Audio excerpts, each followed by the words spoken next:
এই বাড়িতে আমি অসংখ্যবার যৌন নির্যাতনের শিকার হয়েছি।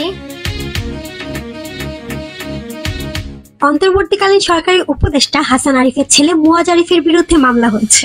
নির্যাতনের অভিযোগে সাবেক স্ত্রী মাধবী আক্তার নীলা বাদী হয়ে রাজধানীর রমনা থানায় মুয়াজ আরিফের বিরুদ্ধে মামলাটি করেন। এমন ভাবে সিচুয়েশন ক্রিয়েট করে, এমন ভাবে একটা জায়গায় আমাকে নিয়ে যায়, তারপরে ঝাঁপিয়ে পড়ে শুধুমাত্র সেই মহিলাটি বুঝতে পারে যে মহিলাটা ধর্ষণের শিকার হয়েছে।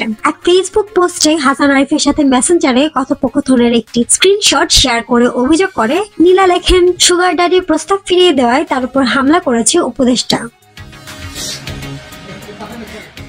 হাসান আরিফের ভাড়া করা সন্ত্রাসী বাহিনী স্ক্রিনশটেও বেশ কিছু আপত্তিকর মেসেজ দেখা যায় সাবেক অ্যাটর্নি জেনারেল হাসান আরিফের। এছাড়া আরো একটি ছবি শেয়ার করে নীলা লেখেন, মধ্যরাতে আমার বেডরুমে এসে কি এমন কারণে পোস্ট দিতে হয়। নীলার ফেসবুক প্রোফাইলের মাধ্যমে জানা যায়, গতকাল নীলার স্বামী মুয়াজ আরিফ তার বাসায় এসে হামলা ও মারধর করেন।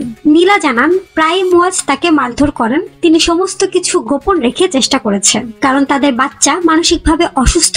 নীলা আরো জানান, আরিফ আমাকে তার বিনোদনের একটা অংশ বানিয়েছে। আমাকে যন্ত্রণা দিয়ে তিনি আনন্দ পায়। এই বিষয়ে মৌখিক এবং লিখিত অভিযোগ করলে উপদেষ্টা হাসান আরিফ কোনো ধরনের ব্যবস্থা গ্রহণ করেনি, উল্টো গ্রেফতারের ভয় দেখিয়েছে।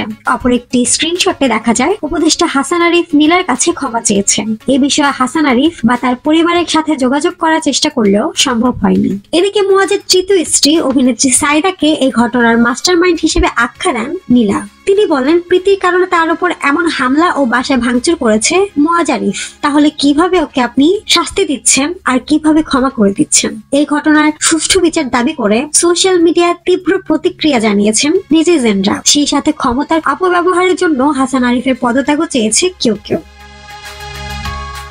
সোমবার দুপুরে মামলাটি রমনা থানায় নথিভুক্ত করে নিশ্চিত করেছেন রমনা বিভাগের উপকমিশনার ডিসি মাসুদ আলম। মাসুদ আলম বলেন, নির্যাতনের অভিযোগে রমনা থানায় একজন ভুক্তভোগী নারীর মামলার আবেদন করেন। আবেদনের পরিপ্রেক্ষিতে নারী নির্যাতন আইনে মামলা গ্রহণ করা হয়েছে। এই মামলায় একমাত্র আসামি মুয়াজ আরিফ। খোঁজ নিয়ে জানা গেছে, মামলায় অভিযুক্ত আসামি অন্তর্বর্তীকালীন সরকারের ভূমি মন্ত্রণালয়ের উপদেষ্টা এফ হাসান আরিফের ছেলে মুয়াজ আরিফ।